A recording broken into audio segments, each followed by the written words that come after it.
तब तो इनको ये लगा था कि नहीं आएगा, तब तक तो ये लोग बहुत ज्यादा खुश थे, इन्होंने सोचा नहीं आएगा भैया सऊदी से और ये पाकिस्तान आएगा नौकरी छोड़ के। नहीं, जैसे ही वो यहाँ आया इनके पैरों के नीचे से जमीन खिसक गई, ये बावली हो गई, इसके पेट में उस दिन रात को दर्द हो गया, उस दिन डॉक्टर के पास जाना पड़ा इसको।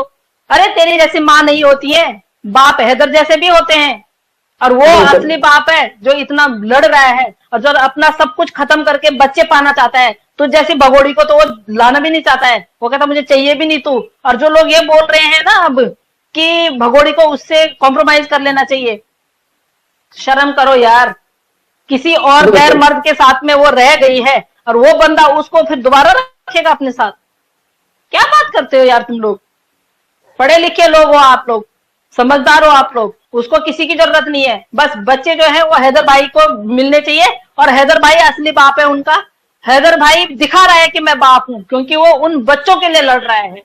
उसके एक एक आंसू जो निकलता है ना, सिर्फ और सिर्फ उन बच्चों के लिए निकलता है। जिस तरह ये औरत उनको सता रही है ना, सारे आंसू लगेंगे ये इस पे, लप्पू पे और इस पे, दोनों पे। अरे उसमें है क्या, जिसको बोलना नहीं आता है, उसकी एक तरफ से लाश टपकती रहती है, उसको अपनी लाश ठीक करनी नहीं आती है, उसको इंडक्शन जलाना नहीं आता है, उसको कढ़ाई रखनी नहीं आती है, और तू बेगैरत बैठ बैठ के उसको बोलते है पकोड़े बना, ये कर वो कर। तुझे बैठे बैठे सब कुछ काम करना है, क्योंकि इसको आदत पड़ी हुई है वहां से। जब ये पाकिस्तान में थी, पाकिस्तान में भी इसने कुछ काम नहीं किया। जो इसके लैंडलॉर्ड थे ना, उनको इसने किराया देना था, लेकिन वो उनको काम करने के पैसे देती थी। तो वो लोग पैसे लेते थे इसके बच्चे देखने के, इसके काम करने का। तो ये इतनी अय्याश औरत है ना, क्योंकि हम लोग तो मान ही नहीं रहे हैं, हमें तो पता है कि इसके साथ कुछ तो हो ही नहीं सकता। पर एपी सिंह जी ने अगर उनको बहन बनाया है तो उनको ज्यादा दुख हो रहा होगा। और एक भाई अपनी बहन की तुलना घी से करता है, कभी तंदूरी चिकन से करता है, कभी उसके बदन को बोलता है गठीला बदन है, हाथ लगाओ तो फिसल जाता है। पता नहीं कितनी बार उन्होंने हाथ लगाया होगा, कितना वो उनको लगता है ना कि ये 4 साल से परेशान थी और उसने अपनी आप बीती कुछ लगाई होगी, कुछ बोला होगा। जिस तरह से वो बिल्कुल एक मीडिया के सामने से हाथ पकड़ के, ऐसे हाथ पकड़ के भाग जाते हैं कि जितनी बातें इन्होंने हैदर भाई के लिए बोला है, वो काम करता था, किसी की चोरी नहीं करता था। हमारे यहाँ पे आपने देखा होगा, एक गोलगप्पे बेचने वाले का आईएसआई, उसका बेटा है उसमें आईएसआई में आया। उसका एक भिखारी था, उसके पास लाखों रुपए, भीख मांगने के बाद लाखों रुपए थे, जो उसने अपने बच्चे की फीस दी और उसने अपने बेटे को बहुत बड़े ओहदे पे लगाया। तो हैदर भाई तो मेहनत करते थे यार, वो मेहनत करते थे, रिक्शा चलाते थे, किस लिए, इसके लिए। और ये सबसे सोचनीय, सबसे बड़ी बात यह है कि जब हम कहीं जाते हैं, पहले दिन हम क्या सोचते हैं, हम लोग गांव भी, हम लोग एक ट्रिप पे जाते हैं, मैं कहीं शूट पे भी जाती हूँ, तो हम लोग कहते हैं कि गैदरिंग करते हैं, यार कल शूट है हमारा, आज गैदरिंग करते हैं। इस व्यक्ति ने जिस दिन इसको जाना था, इसका टिकट हो रखा था कि अगले दिन, ये पहले दिन रिक्शा चला के इसके लिए खाना वाना पानी सब रख के गया। वो बंदा भी तो सोच सकता था कि मैं फैमिली के साथ में इंटरटेन करूं अपने आप को, मैं फैमिली के साथ में रहूं, इनके साथ में टाइम बिताऊं और खाऊं पीऊं। वो बंदा उस दिन तक, रात तक, जिस दिन उसकी फ्लाइट थी उस दिन तक वे काम करता रहा। और एपी सिंह जी कौन होते हैं बोलने वाले? रिक्शे वालों की तौहीन कर रहे हो आप, जो लोग मेहनत करके खाते हैं। आपकी तरह नहीं है वो, गलत का साथ देने वाले नहीं है वो लोग अपनी मेहनत का खाते हैं। और आप कोई नहीं होते हो उनको इस तरह से वो करने वाले, बोलने वाले। वो केस कर सकते हैं इन पे, एपी सिंह जी पे। एपी सिंह जी ने बोला कि एयरपोर्ट पे उतर के तो देख क्या कर लेंगे। एपी सिंह जी कौन होते हैं उनको ये धमकी देने वाले? और आप अगर अपने पद और अपने उसका फायदा उठा रहे हैं तो वो आप 2 मिनट लगते हैं छीनने में, 2 मिनट। आपको पता है जनता जनार्दन होती है, जहां सारी लेडीजें ये सोशल मीडिया पे हम लोग वो कर रहे हैं ना, यही बातें आगे जा रही हैं, तभी जाके इसको घर में कैद कर रखा है।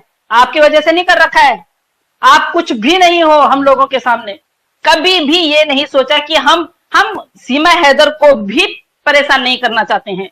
अगर वो आई होती, अपना बिल्कुल क्लियर करके आई होगी, हैदर भाई आई होती, हैदर भाई का कुछ भी बेच के नहीं आई होती, बच्चों को किडनैप करके नहीं लेके आई होती, तो हम बोल ही नहीं सकते थे ना। फिर तो वो 20 साल के लड़के से शादी करती, 50 साल के बुड्ढे से शादी करती, हमें कोई फर्क नहीं पड़ता। लेकिन यहाँ पे है गद्दारी की बात। उसने अपने देश से भी गद्दारी की, हमारे देश से भी गद्दारी की, इनलीगल आई, एक वो है, वो चोर भी है, वो किडनैपर भी है, वो बहुत सारी उस पे 3-3 उस पे एफआईआर हो चुकी हैं, और 3-3 एफआईआर होने के बावजूद बहुत सारे लोग उसको कहते हैं कि भाई हम उसका साथ नहीं छोड़ेंगे। तो अगर उसका साथ आपको नहीं छोड़ना है और हम हैदर भाई का सपोर्ट कर रहे हैं, तो आप कहां से सही हैं? आप कहां से देश के लिए आप काम कर रहे हैं? हम कहां से गद्दार हो गए? अंसार बर्नी जी और मोमिन जी आए हैं, तो अभी इस केस में जान आई है, और मैं भी इस केस को अब बहुत जल्दी आप लोगों को शॉर्ट आउट होते हुए आप लोगों को दिखेगा, जिस तरह आज उन्होंने जो पहला कदम उठाया है। और बहुत अच्छी बड़ी बात है कि राज परमार जी ने अपना स्टेटमेंट दे दिया है। सबसे बड़ी बात हमारे लिए वो है कि राज परमार जी ने जो है वो अपना स्टेटमेंट दिया हम तक उन्होंने, और उन्होंने उसके लिए सॉरी भी फील किया है। और अगर ऐसे अगर सभी लोग आने लग जाए आगे, सॉरी फील करने लग जाए, तो ये केस वैसे ही शॉर्ट आउट है। वो भी बहुत अच्छी तरह दिखाई देती है, मैं बिल्कुल डिनाई नहीं करती हूँ कि उनको नहीं दिखाई देती, उनको भी बहुत अच्छी तरह दिखाई देती है। लेकिन जहां पे एक स्पेशल नाम, एक इतना बड़ा नाम आ जाता है सो कॉल एपी सिंह जी का, तो आपको पता है जहां पे एपी सिंह जी जो बोल देते हैं वो लोग वैसे ही कर देते हैं। परसों का भी आप देखोगे तो वो लाइव इंटरव्यू नहीं था, जहां पे हैदर भाई को बिठाया गया था, सीमा हैदर को बिठाया गया था, और इसमें मेरे वो फोटोग्राफ्स हैं, मैं नहीं वो कर सकती हूँ, दूसरे वाले में आई थिंक सो हो, तो मैं आपको दिखाना चाहूंगी। मतलब जब हैदर भाई एक एक्सक्यूज मांग रहे हैं कि भाई मेरे को थोड़ा सा टाइम दो और मैं आपको दिखाता हूं किसने मार खाई है, तो हमारे एंकर साहब क्या बोलते हैं उनको कि नहीं आप भाग जाओगे। आपने उनको गेस्ट बुलाया है यार, थोड़ा भरोसा करो, दोनों तरफ आप लोग ने दोनों तरफ बोलने की हिम्मत रखो, आप एंकर हो, आपको दोनों तरफ देखना चाहिए। सीमा हैदर ने ऐसा क्या कर दिया जो सीमा हैदर के आप मुरीद हो गए, और आपका उसने क्या बिगाड़ लिया बेचारे ने, जो अपने 4 बच्चों के लिए आपसे गुहार लगा रहा है, रो रहा है, सऊदी से नौकरी छोड़ के आया हुआ है। और दूसरी बात, हमेशा इसने कितनी स्टेटमेंट, जब जब इसको ये पूछा गया कि हैदर 4 साल पहले इसका हैदर से तलाक हो गया था, तो जैसे आपको भी पता होगा साक्षी, आप इतने टाइम से आप ये सब देख रहे हो, इस केस में आप पहले से ही बनी हुई हो, और आप देख ही रहे हो कि जब मुस्लिम में जब कोई लेडी प्रेग्नेंट होती है, तब ये 2 मंथ प्रेग्नेंट थी जब हैदर भाई यहाँ से गए, तो इसने बोला कि मैंने उनको अपनी उससे भेजा है, मैंने मेरे अपने कानों के बेच के अपने जैसे तैसे करके पैसे वैसे करके इनको भेजा है मैंने। ठीक है, उसने भेजा है, फैमिली बढ़ रही थी, यहाँ पे रिक्शा चलाता था, वटेवर जो भी करता था बेचारा, उनका लालन पालन करता था। उसके बाद ये कहती है कि मैंने भेजा था उनको,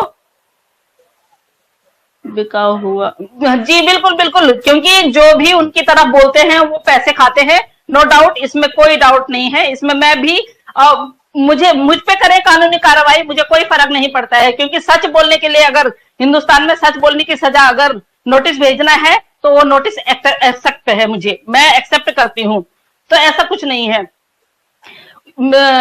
इस्लाम में होता है जब कोई लेडीज प्रेग्नेंट होती है, प्रेग्नेंट होने के बाद जब बच्चा हो जाता है, उसके 40 दिन के बाद तब जाके कानूनी कार्रवाई होती है।